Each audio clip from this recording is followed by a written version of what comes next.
नमस्कार दोस्तों। आज की इस क्लास में हम लोग पढ़ने वाले हैं पार्ट ऑफ स्पीच के बारे में। ठीक है, पार्ट ऑफ स्पीच क्या होता है, चलिए इसके बारे में देखते हैं।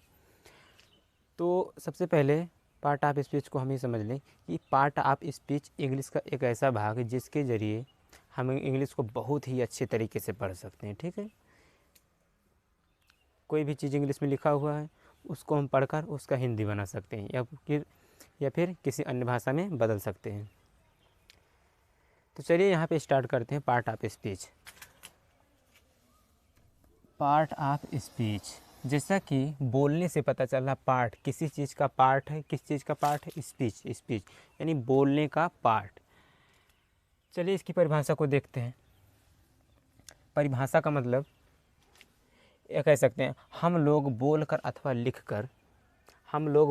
अथवा लिखकर अपने भावों को प्रकट करते हैं, तब उसके लिए हम कुछ शब्दों का सहारा लेते हैं, तो वही शब्दों का समूह पार्ट ऑफ स्पीच कहलाता है। चलिए देखिए एक एग्जांपल देखिए।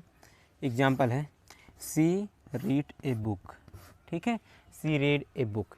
अब यहाँ पे वह बुक को पढ़ती, ऐसा पता चल रहा है हिंदी में। ठीक है, इसका हिंदी निकालने पर वह बुक को पढ़ती है।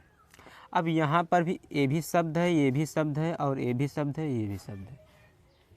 चारों क्या है? शब्द है। तो शब्दों को उनके आर्डर में यानी एक व्यवस्थित क्रम में लिखा गया, तब जाके एक सेंटेंस बना है। ठीक है,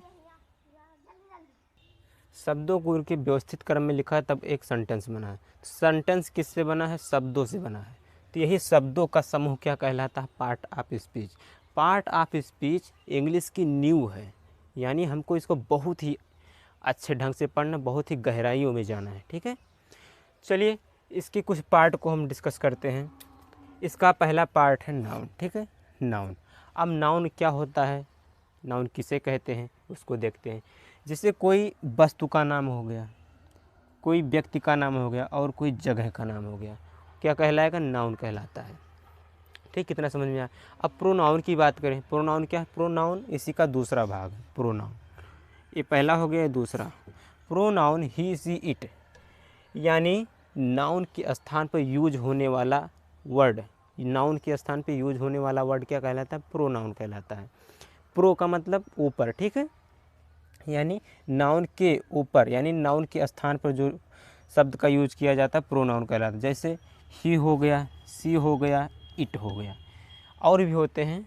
चलिए आगे देखते हैं एडजेक्टिव के बारे में। एडजेक्टिव क्या होता है? ये तीसरा नंबर होता है। एडजेक्टिव एक ऐसा वर्ड है जो कि नाउन हो गया और प्रोनाउन। हमारे ये नाउन है और ये प्रोनाउन, दोनों की क्या बताएगा? विशेषता बताएगा कि नाउन और प्रोनाउन किस तरीके से है, उनके गुण के बारे में बताएगा। ठीक है, वो एडजेक्टिव कहलाता है। एडजेक्टिव में कुछ वर्ड चलिए देखिए, जैसे गुड हो गया, इनफ हो गया, ये सब क्या है?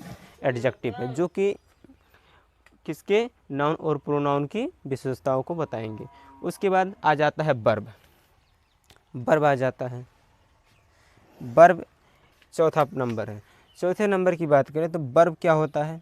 वर्ब एक ऐसा वर्ड है जो भी किसी काम का होना या करना दिखाता है। ठीक है, जैसे हमने कोई काम किया तो उसको वर्ब के अंतर्गत हम लिखेंगे। ठीक है, जैसे प्ले हो गया, रनिंग हो गया, रन हो गया, वॉक हो गया, ये सब कोई काम किया जा रहा है। ठीक है, राइटिंग हो गया, तो इन सब को हम वर्ब के अंतर्गत पढ़ते हैं।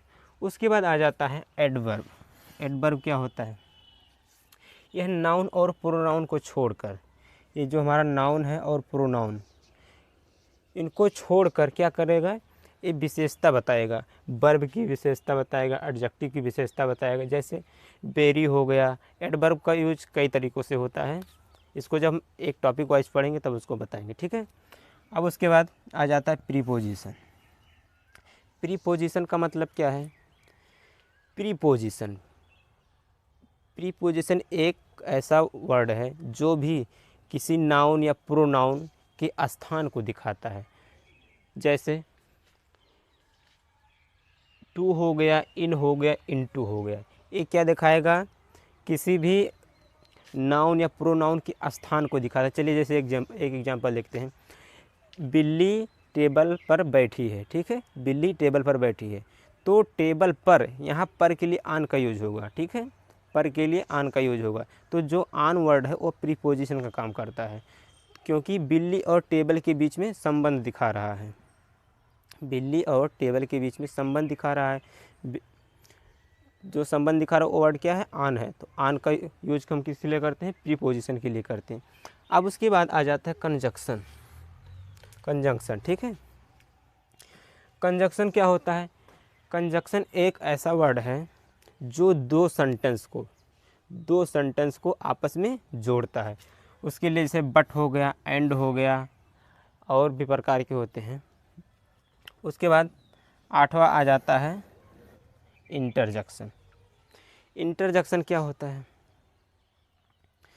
दोस्तों, अगर हम इंटरजेक्शन की बात करें तो इंटरजेक्शन में इस जैसे कोई खुशी हुई, कोई दुख की बात हुई, कोई उल्लास मना रहे हैं, उन सभी को इंटरजेक्शन के अंतर्गत पढ़ा जाता है।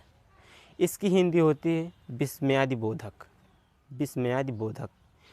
अब कुछ इंटरजेक्शन वर्ड जैसे देखिए, ओह, इसका मतलब अरे, और ये बुरा, ठीक है। तो यहाँ पे हमने पार्ट ऑफ स्पीच को देख लिया, ठीक है। अगले टॉपिक में जो इसका नेक्स्ट टॉपिक आएगा उसको हम बताते हैं। तब तक के लिए नमस्कार।